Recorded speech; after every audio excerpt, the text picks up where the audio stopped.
up? What's up? Welcome to Boxing Fans Talk TV. I'm your host, TDT. Let's rock out. Where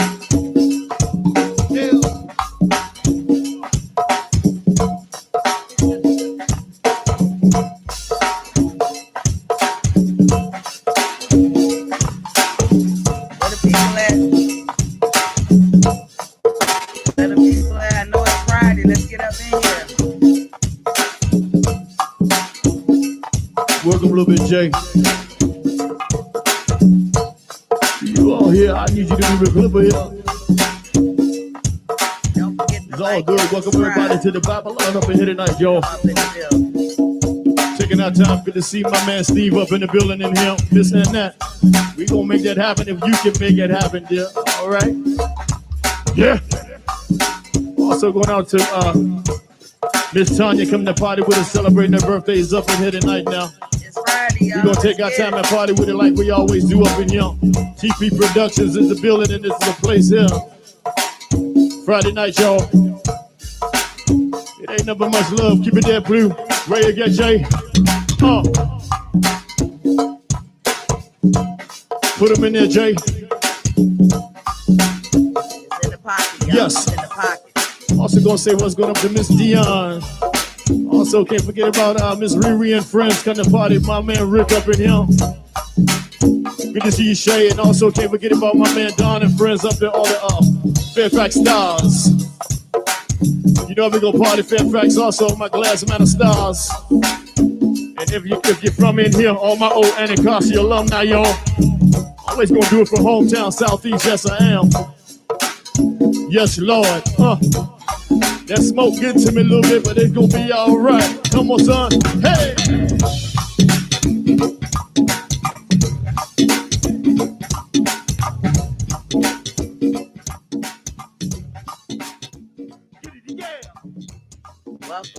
Welcome. Welcome to Boxing Fans Talk TV. I'm your host, TDT. As I said earlier, we're gonna turn to. Suck it, y'all.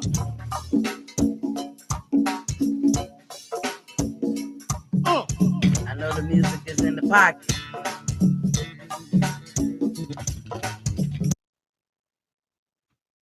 So let's get into it. Let's turn to.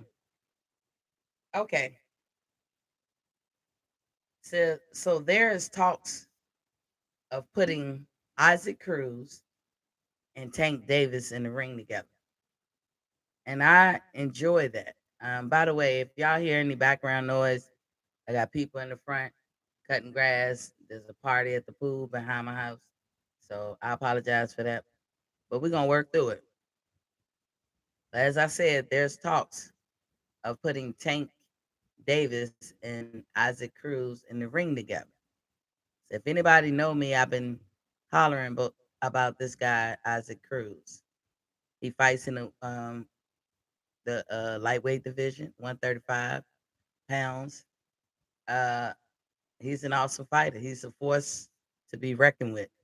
And for the longest, I've been trying to get Haney and him in the ring because I felt like that would have been a great match. But nobody ever responded to that. I just been calling for it. I think everybody's ducking Haney at the 135, and I felt like, well, I'm sure if you make an offer to Isaac Cruz, he won't duck, and that would actually be a good fighter because you got like a brawler / power puncher who's relentless. Devin Haney, the superb boxer, the dream Haney. And I think between the two, that would make a great fight.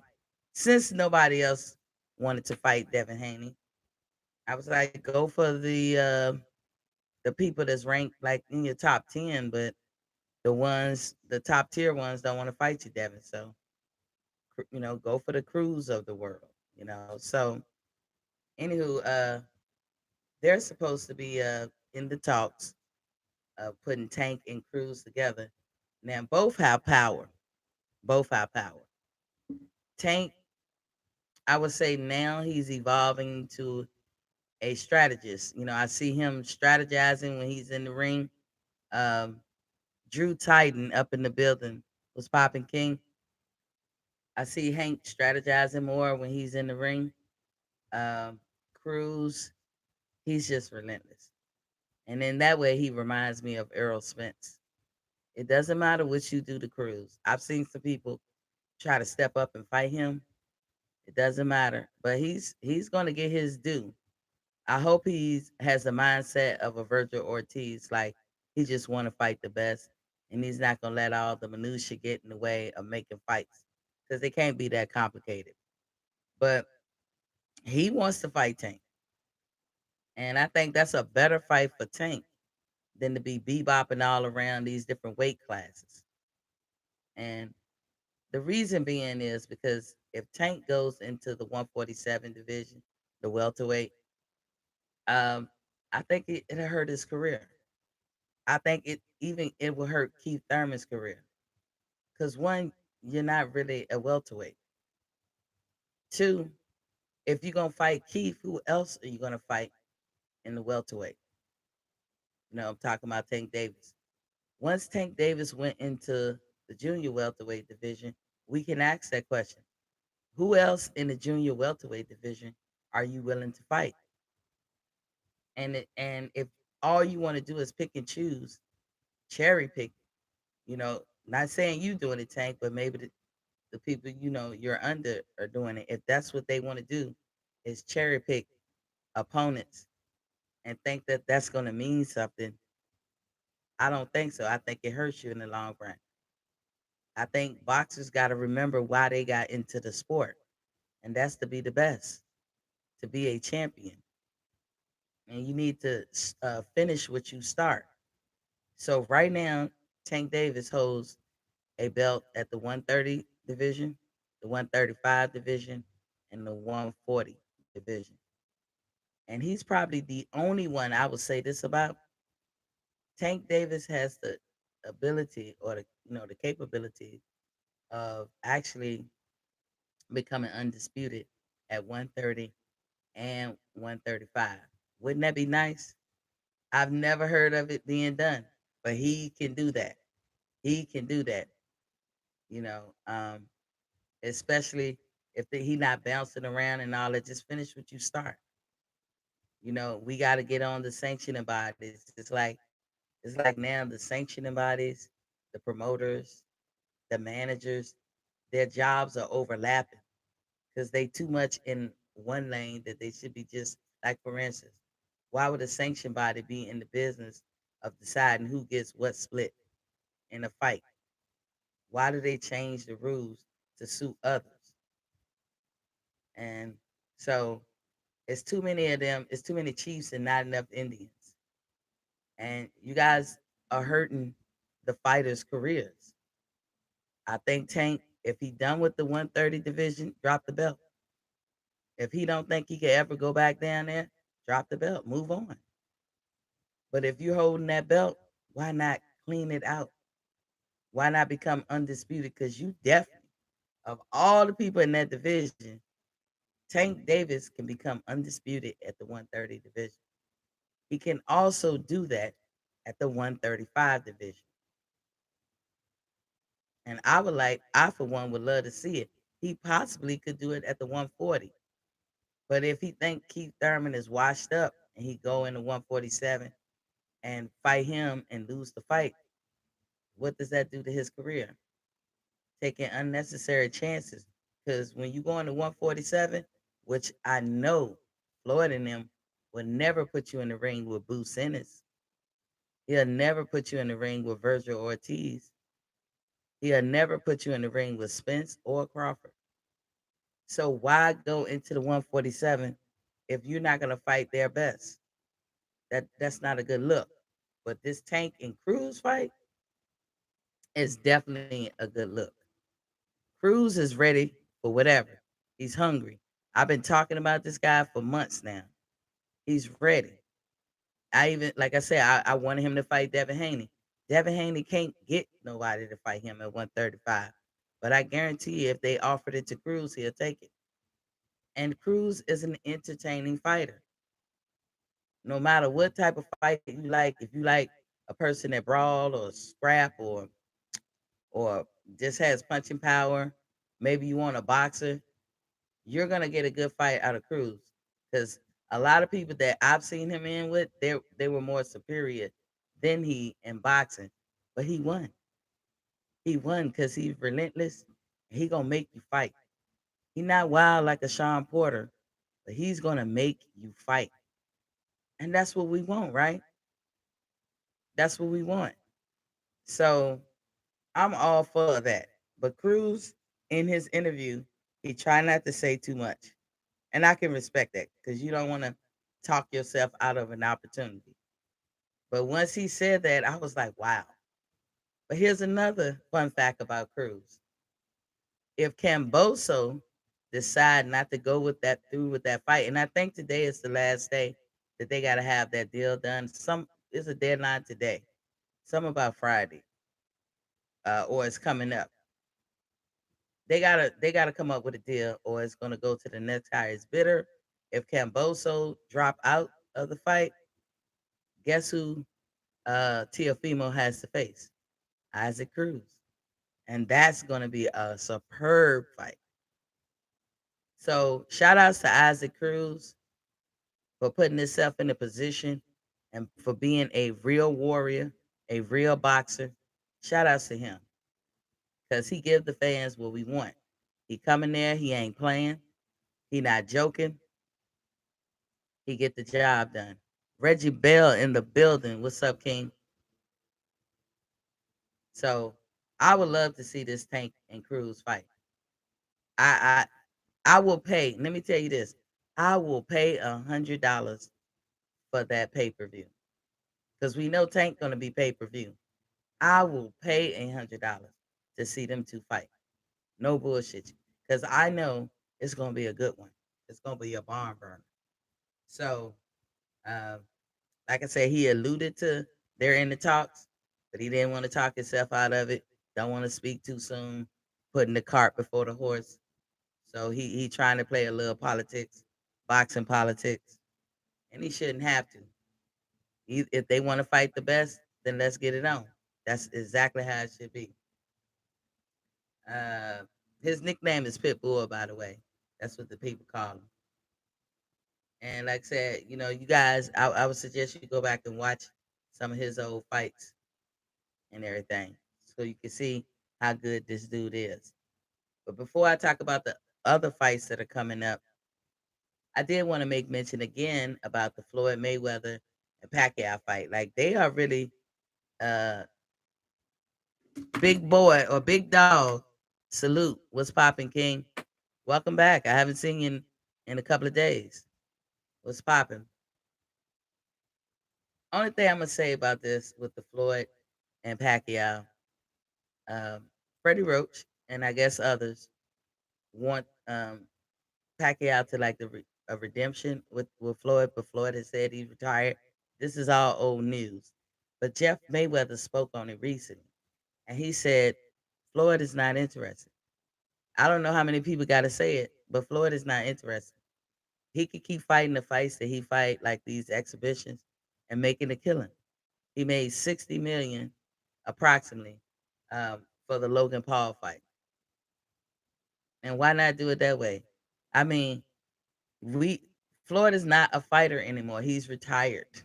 And we just gotta let it go and get used to it. In fact, I don't really want to see him come back to fight in real fights no more. You did what you had to do. You proved yourself. There's nothing else you could prove. I heard through the grapevine that Canelo and them, everybody wants a rematch. Whoever lost to Floyd, like Canelo and Pacquiao. Why? Why? And Pacquiao is the king. When we complain about how Ryan Garcia and others use notable fighters' names like Devin Haney to big their platform up or to make themselves look good, you know who I think invented that shit? It may be others way, way back in the day, but to my mind, Pacquiao. Pacquiao used to call Floyd out for years. And he wasn't even in the same weight division. But if you listen to people who are like Pactars or something, they'll act like Pacquiao was right there in the division with him, but he wasn't. That's why the fight wasn't happening when he first started calling him out. And then he followed him around like a puppy. But every fight that Floyd took, he had to go behind him and do it. So you made your bones off of another man. I think that's tacky. Who does that? But Pacquiao did it, and now these younger fighters doing it too. And I think it's tacky. If you all that, then show us in the ring. That's all you got to do. That's all you have to do. But Jeff Mayweather said, y'all should move on. He not interested. You lost. Accept it. What else he said? He says, there's nothing y'all can say to change your career. Shots fired. When when he said, enjoy the remainder of your career. I mean, ain't nobody think about y'all. Do y'all? Y'all had a chance. You didn't do what you had to do.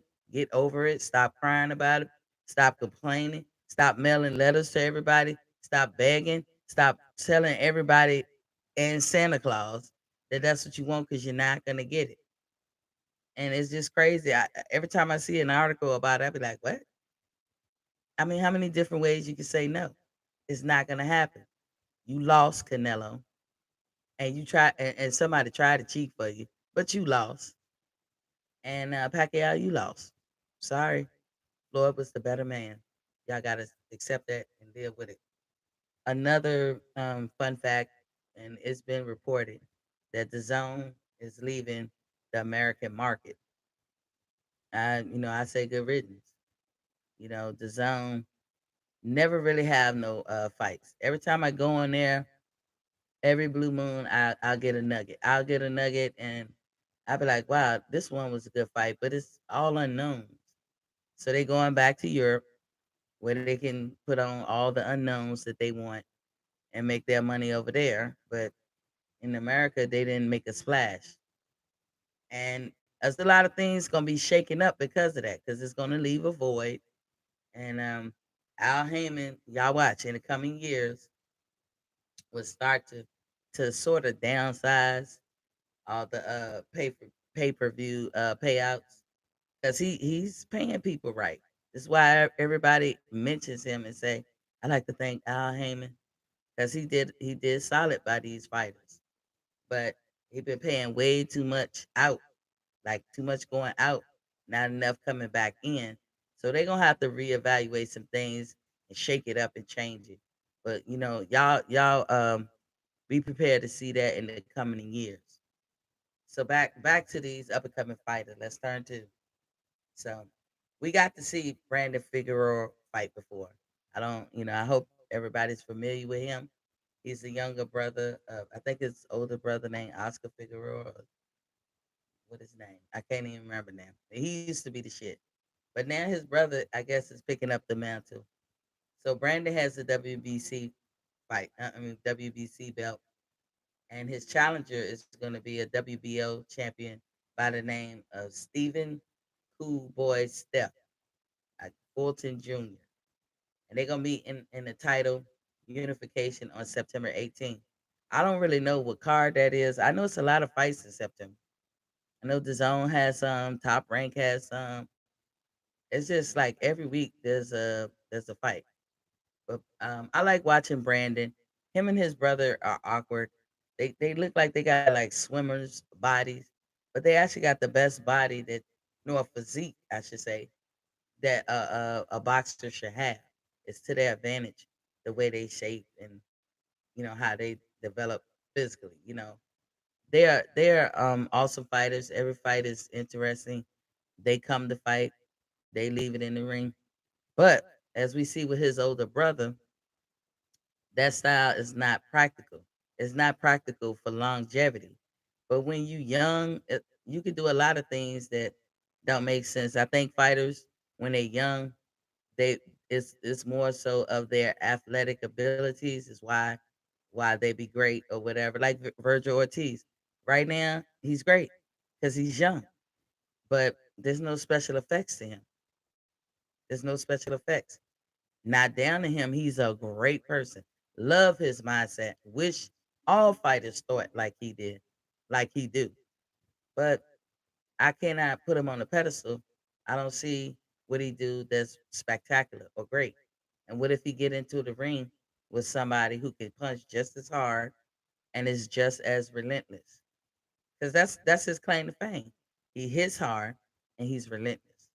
And you put them two combinations together, you're gonna have a good fight.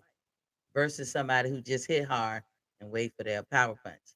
Now I know y'all say that's what Deontay do, but I've seen Deontay box before, so I know he can. And maybe over the years, he might have relied on his power, but Virgil Ortiz is not like that. Another just power and they're relentless, and that's a winning combination. But you can't always rely on that going into the future. You're gonna have to have some other tricks in your bag to master or whatever when you fight opponents as you get older. Because Father Time waits for nobody. So Brandon Figueroa, right now he's young. He's a handsome young man. He could have been a model. He doesn't look like he can fight, but because he is very handsome. But when he get in there, oh my God, he's a live wire. And so that's a PBC Showtime event. It's gonna be held at MGM Las Vegas, and the tickets go on sale today at 10 a.m. Pacific time, and they can be purchased at Ticketmasters as well. Um, it's promoted by TGB Promotions, and I think this is the 122-pound weight division. But I will be interested. I like watching the Figueroas fight because, like I said, they action packed, and they will get in there and mix it up. So I really do like watching it. Another fight or a person that's calling somebody out. I don't know if y'all know him. I didn't hear about him till I saw his clip today. His name is Max Sale. He's a Filipino fighter.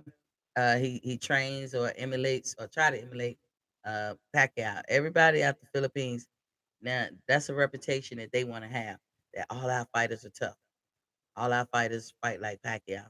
Y'all are a bunch of copycats. That's what's going on. You're a bunch of copycats, and even Argentina want to be known as the toughest hardcore fighters.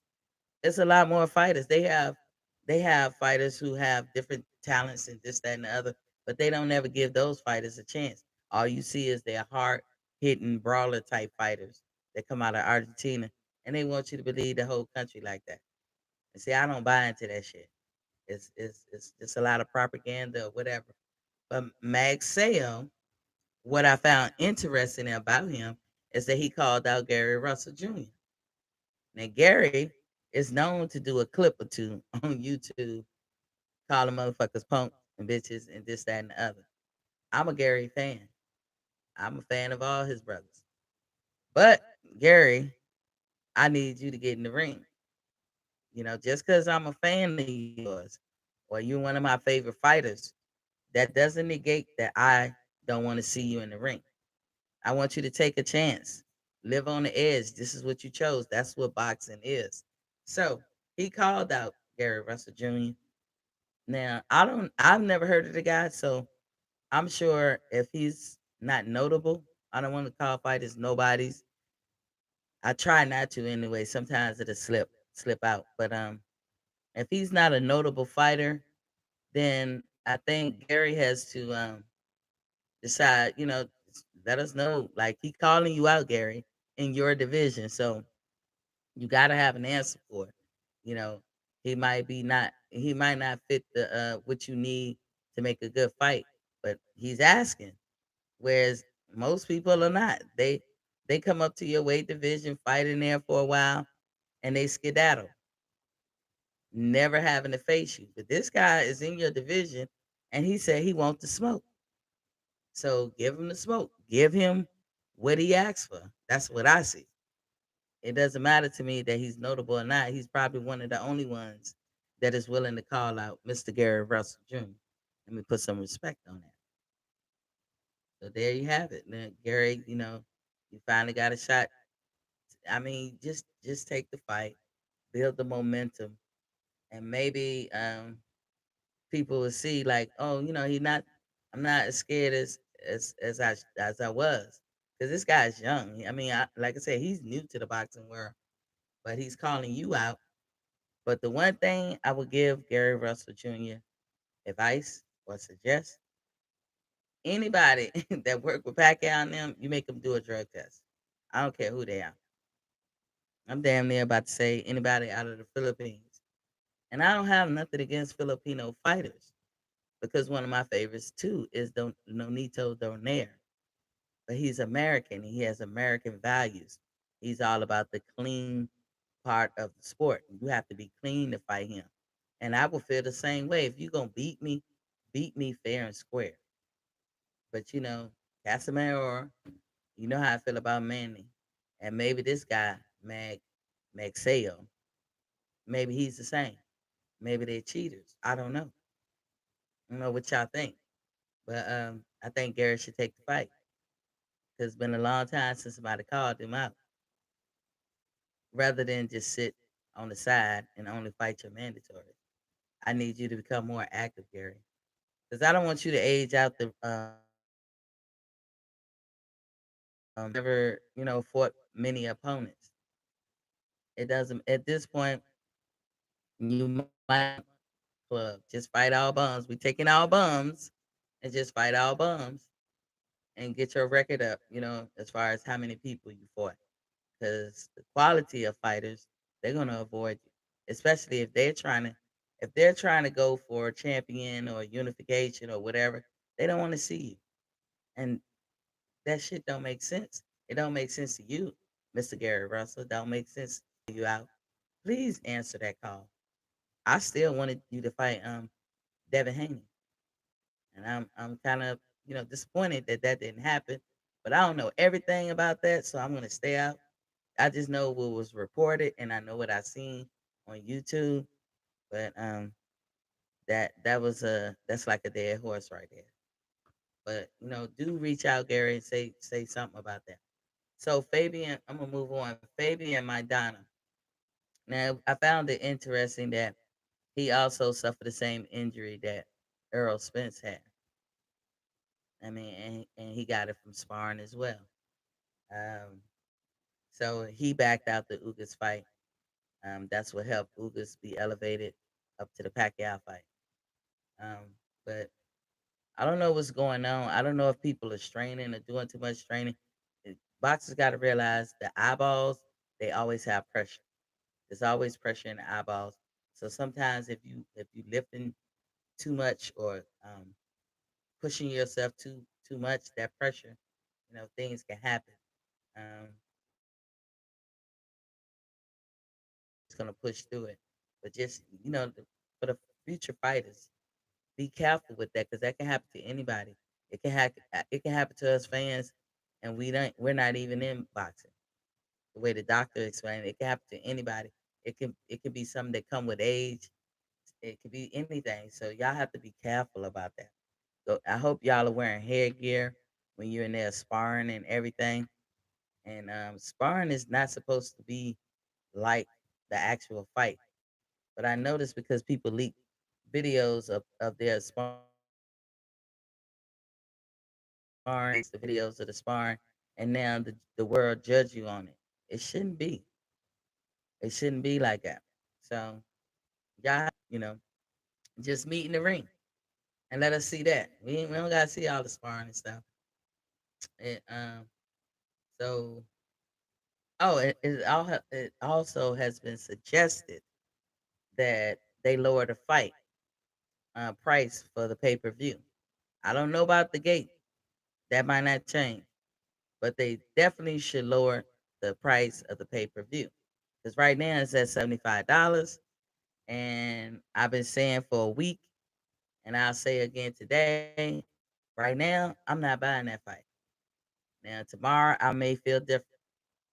You know, I reserve the right to change my mind, but I don't think I will. I think I'll wait to spend my money on Paul versus Whitley, because that's only $45.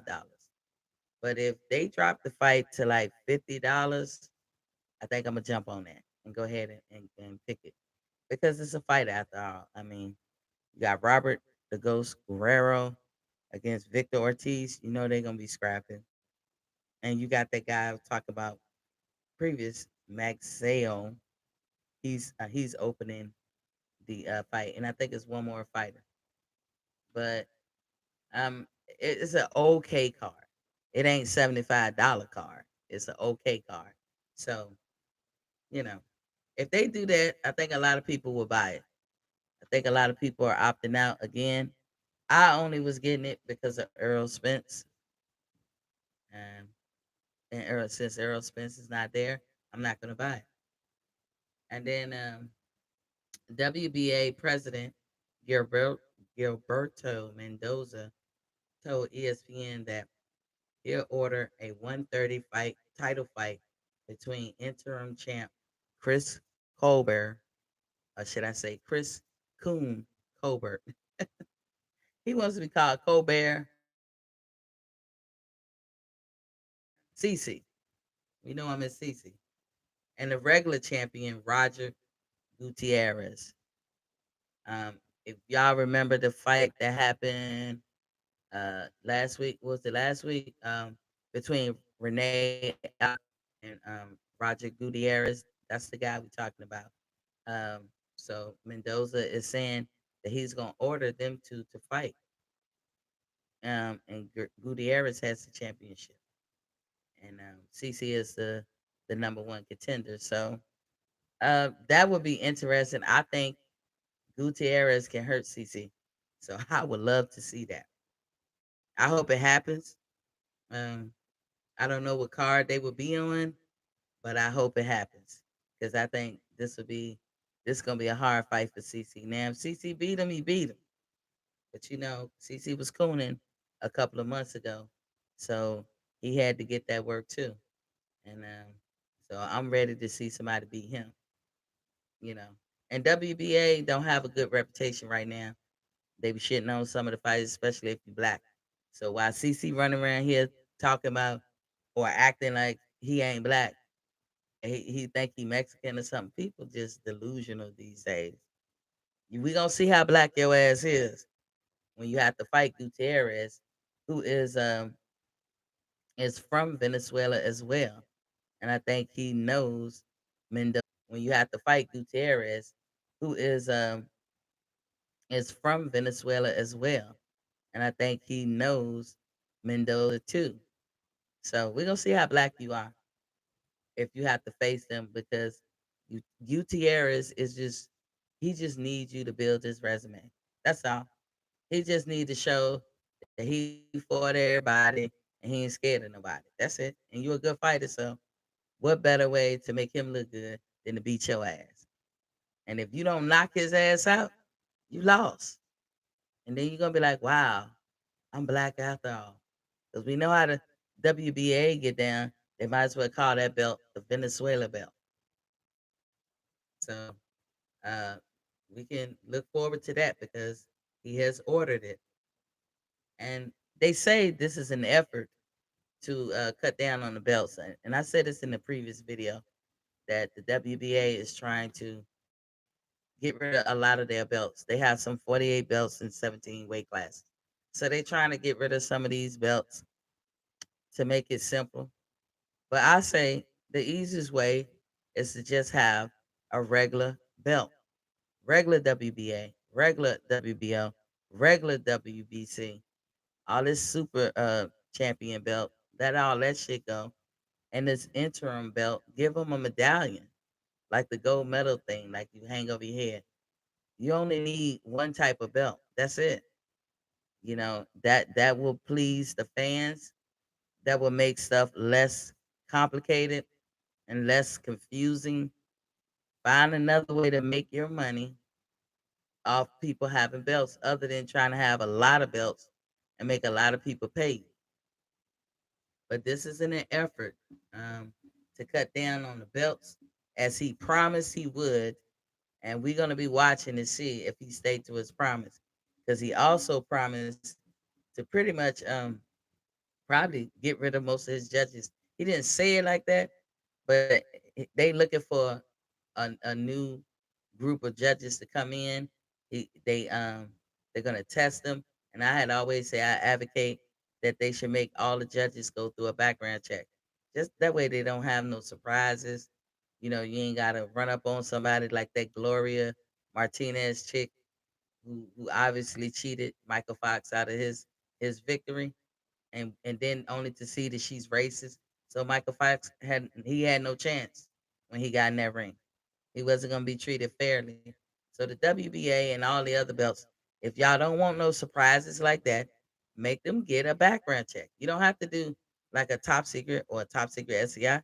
You could just do a secret. You can find out a lot about a person doing a secret background check. At least you won't be surprised with their character outside of the ring. Because the I don't know, these fighters got to do so much extra just to win. And then you got fighters that are protected, and probably because of the complexion of protection. When I say that, I'm talking about Canelo. But you got they Canelo going to ring. He got a whole crew. He he got so much help. He got the judges. He got the ref. He got everybody. Not every time, but most of the time. And if I'm lying, look at the Floyd fight.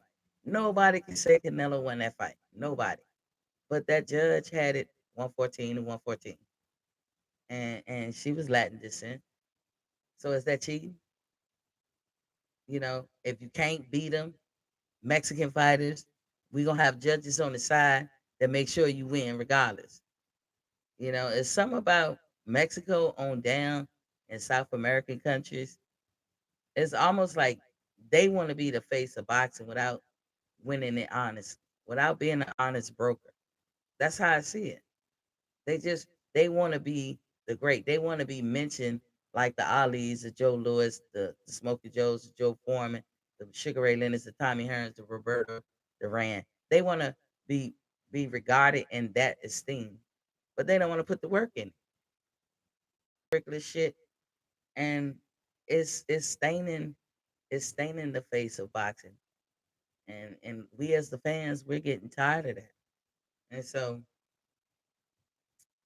I don't know, but for this uh mandatory order by Mendoza for CC and Gutierrez to fight, Tank will hold the super champion. Because remember, Tank is the champion at 130 as well. So he will hold a super champion belt. Now, another fight we could talk about is Better Be BF versus Brown. Correct me if I'm wrong, y'all. Isn't Brown the one that cracked Badu Jack head open with that nasty cut he had coming down the middle of his head? Oh, it was horrible. And I can't remember if it was a headbutt or he hit him. But I think Brown also was an Olympian. But they have a title bout ordered by the WBC. And Better BF is the unified light heavyweight champion. And this is Brown's first title shot. So they had a deadline to reach a deal to avoid a purse bid, and that deadline was September 17th, which hasn't come yet, but that's the deadline. And I'm wondering now is going. If you don't get what you want, everybody goes to a purse bid. And but the way the purse bid be working is a free fall. And if that keeps happening, it should be a hint and a half to every fight. And if that keeps happening, it should be a hint and a half to every fighter that you don't really have to sign with no promoter. You can bet on yourself. You can bet on yourself. Build your own publicist. That they ain't need promoters. That's why I wish like you go and do the fights that are free, like on ESPN or Showtime. I wish HBO bring boxing back. That could be another venue that can be used. And then if you all that, if you a star, then you get elevated to the pay-per-view status. Isn't that how it used to be in the first place? Everybody didn't go to pay-per-view. Only their top name fighters. But you have to be a top tier fighter. Like all this, right now, boxing is like a pageantry, and that has to stop. That has to stop because it matters what you look like. It matters who you know, and it should only matter what you do in the ring. That should be the only factor that we as fans judge you on, not who you know, not who's biased for you, but what you do in the ring. So that's going to be a good fight because I've seen Brown fight before, and I like how he fight. He's gonna bring it. He's gonna bring it. And better BF. I've heard of him. I might have seen him once or twice, but I really don't know much about him. But from what I hear, that's definitely gonna be a good fight. So I'm glad that it is a deadline to in order to be done. I'm glad that the WBC ordered that fight, and it's a top rank is gonna maybe they will be on there. Maybe they'll be on that October 23rd fight or December 11th because we know Top Rank has September 10th, October 23rd, and they have December 11th. So maybe that fight will be stuck on that card because we know Nico Walsh is going to fight on October 23rd. So maybe uh, better be BF and Brown will be on that card because I don't know the rest of the card. I just know that Nico is supposed to fight on that time, and it's a top rank. He's with top rank, so that's what make me know it's a top rank card. Now Brown, on the other hand, he's a PBC fighter, and like I said, I wonder is purse bid a good thing for these fighters? I'm starting to wonder. Does it seem like a thing? Whoa, whoa.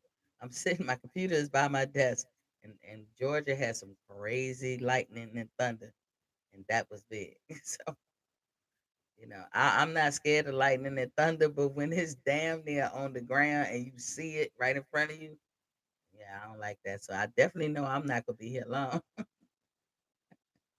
Yeah, TDT is a little scared, but Georgia's lightning and thunder because that shit be sounding like it's right next to your ear, and you see the damn lightning bolt hit the ground. Like literally, I've never seen that any place I've ever lived, but here. So yeah, I won't be much longer. Also, another fight that was ordered on September 17th or by September 17th, having the same deadline, is the Mungui. Mon- oh God, I'm butchering this dude name. Mungui, Mungui, Munguia. Y'all know who he is? I know who he is. I remember when he started fighting, he tried to fight in the 147, but then he's like a middleweight. But him and Devry and Chinko, if I said that right, I probably butchered that too. Um, they fighting in the eliminator. Um, WBA, I guess has ordered it, or one of the belts. Somebody ordered the fight, but they have a deadline on September 17th. Um, what made me start looking at, I was curious about these sanctioning bodies. And one day I'm gonna do a show that dives depth into, everything about all four belts, because they seem to have a lot of power and influence over everything in boxing. It seems like they're every time you hear them do something or order something, it seems like that's a job that maybe a manager was supposed to do, maybe a promoter was supposed to do. It's too many bleeding of the lines and overlap that I never back in the day we never seen this much involvement with the sanctioning bodies. But so I looked them up. So we know WBA is headquartered in Venezuela. Mm. Hence Michael Fox fight, right? And so we know we can't trust them. Not the yeah, the WBA. And then you have what's up, Lou Dub in the building? What's good, King? The WBA, the WBO is headquartered in Puerto Rico, San Juan, which Puerto Rico is a part of the United States, but it's still a Latin place.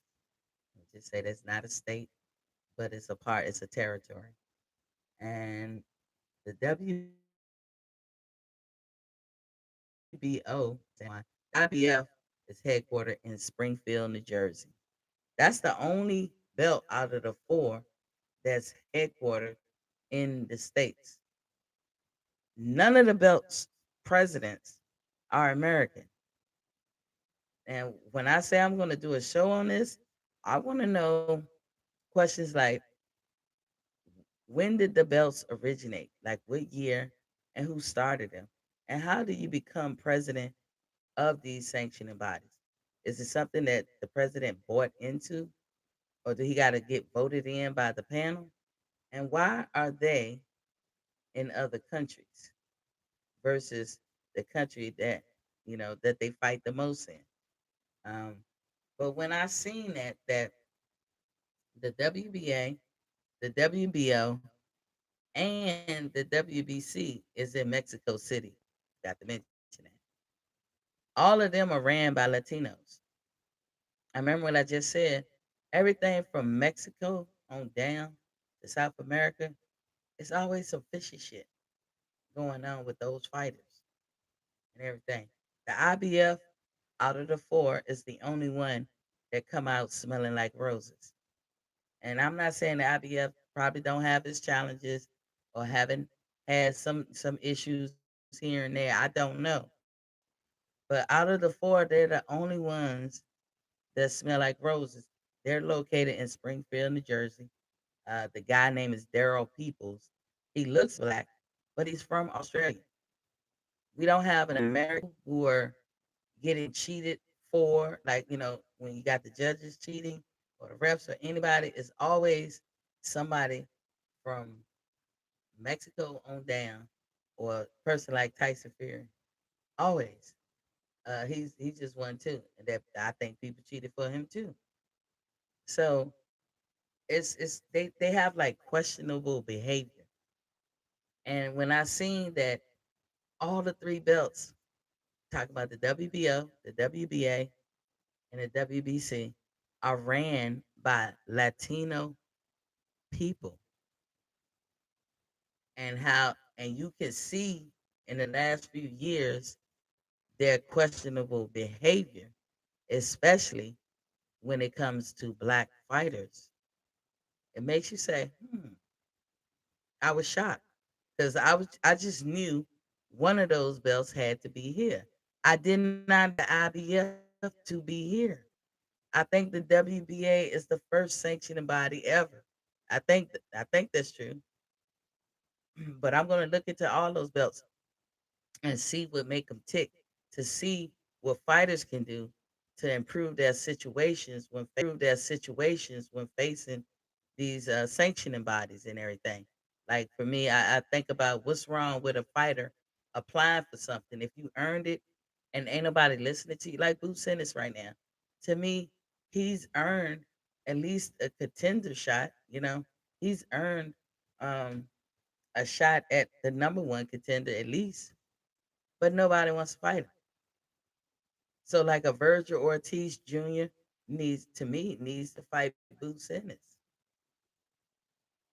but nobody wants to fight him. So to me, I would think Boots Ennis could like write a letter petitioning or applying to be the number one contender or the mandatory or something, and make it public. Be transparent as a boxer. Be transparent. Make it public, and then whatever their answer is, make it public. Because when shit happens, everybody's pointing the finger. You, or the state commission, and this, that, and other, and never holding these sanctioning bodies to the task at hand. And then there's talk we should throw these belts away. Sometimes I believe that. Sometimes I feel that because of what's going on. I'm in the business of trying to make boxing fair. And if you did the work like a Boost Ennis, why is everybody, to me, avoiding him? Nobody even considers him. I'm not gonna say nobody ducking him, but it's getting very, very close. Ducking and avoiding is a very thin line, and it's getting very, very, very close to me. Uh, with people not concerning themselves with Boots, they avoiding him. You know, is going to come out as ducking in a minute. So if Virgil Ortiz, while you waiting on Terrence, why not go fight Boots? Because Terrence is going to be obligated pretty soon with Crawford. That fight, I mean Crawford and Porter, that fight is going to happen. So he's not available, and Boots is, and Virgil is. So I want y'all match up together. What is preventing that? Okay, I gotta cut it short. That gonna sound crazy. I know. I was gonna talk about Canelo too, and how he's a duck forever in my book. And yeah, he's gonna fight Plant, but I would tell Plant, my suggestion to Plant is when you go in there, you gotta convincingly bottom line knock him out, because he already got he gonna fight you in the ring. He gonna have the judges fighting you. You're gonna be fighting more than Canelo. And if you just box him, and even if you outbox him, ask Laura how that feels. They don't want Canelo to lose, and he's cherry picking all the time. And then people like uh uh what is Golden Boy people, B Hop, making excuses for him. I wish they would stay on, keep, as how Earl said, keep that same energy when you making excuses for Canelo. Keep that same energy when you talk about everybody else. Because Canelo obviously ducked. And he's the only fighter I've ever heard in my life that said, I don't want to fight black people. I don't want to fight Mexicans. Who says that? That's what you're supposed to fight. You're supposed to fight anybody who say they ready to fight you. Or that, if they're in your way, on your way to glory, you're supposed to fight them. I'm not saying you reach at the bottom of the barrel, but I'm saying if they're a top fighter and you want us to look at you as the second coming, then fight everybody. Stop cherry picking. So I already know I'm gonna apologize to Caleb Plant right now for the bullshit that's gonna happen to you. But I hope you be smart, and I hope you make him do a drug test, and I hope that y'all be on y'all P's and Q's when this fight go down, and have a third eye. Don't leave nothing to chance. And when you get in that ring, you got to knock him out. If you don't, Canelo, I already know Canelo won. I already know. That's just how it is. It's set up to be that way. But like I said, I'm gonna do a show about these sanctioning bodies. Like, I'm only gonna talk about them, and I'm gonna do some investigating first, and I'm gonna dig deep into it. So, anywho, thank you guys for coming up in the building. Uh, I guess I was running my mouth too much because a lot of y'all didn't say nothing. Reggie Bell said Laura did this thing when they fought robbery. Facts. Laura beat him. Triple G beat him once, and of course Floyd beat him first. So to me, that's three losses, and all the motherfuckers on his resume, tomato cans, tomato cans, and they can't fight Jamal Charlo, and they can't fight Boo Boo Andrade, but they can fight the previous fighters that he fought. Canelo only want to fight white guys because I know he one of the Mexicans that think he white. I'm sorry to say it, but that's how it looks. He's one of the Mexicans that think he's white, so he's a super white man. So I only want to fight white men. What? You might not have said it like that, but that's what you're doing. You ain't fighting no Mexicans. Why? If they're a boxer, then you're supposed to fight them. Why you don't want to? I know why you don't want to fight black guys, because you're scared. You'll fight the black guys that probably ain't the top tier fighters, but you'll never get in with a top tier black fighter. You are not the face of boxing, Canelo. You not, and you never will be. And there should always be an asterisk by your name. Period. If you didn't have the extracurricular help outside the ring with the judges, with the people in the back, with whoever, them changing the rules to suit you when you get caught cheating. If you didn't have any of that, who the fuck would you be? We'd have been washed you and been done. Should have been done after Floyd. And then you came right behind that Fort Laura and he beat your ass too. That's just show you got the right skin complexion, dude. That's why you got glory. You got the right skin complexion. and it's sad. That's why I can't give you no props at all. But I apologize, Caleb. You're gonna have to damn near bring this dude within an inch of his life. You're gonna have to. But thank y'all for watching. It's Friday night, and I just got paid. Checking out the fellas with the high top fade. Anyway, it's Friday night, and I always leave y'all with when you know better, you do better. And so that's my goal in life. I'm always wanting to know better. I can make mistakes. I'm not perfect, far from it, but I always strive for perfection. So when you know better, you do better. And so that's my show, y'all. Thank you for coming in. Thank you guys for listening and being patient. And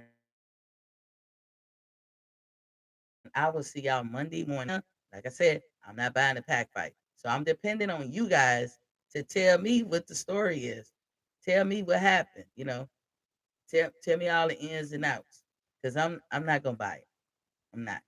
But I could change my mind. But I will tell you first thing when the show starts that either I bought it or I did. But salute to y'all and thank y'all for watching. Bye bye.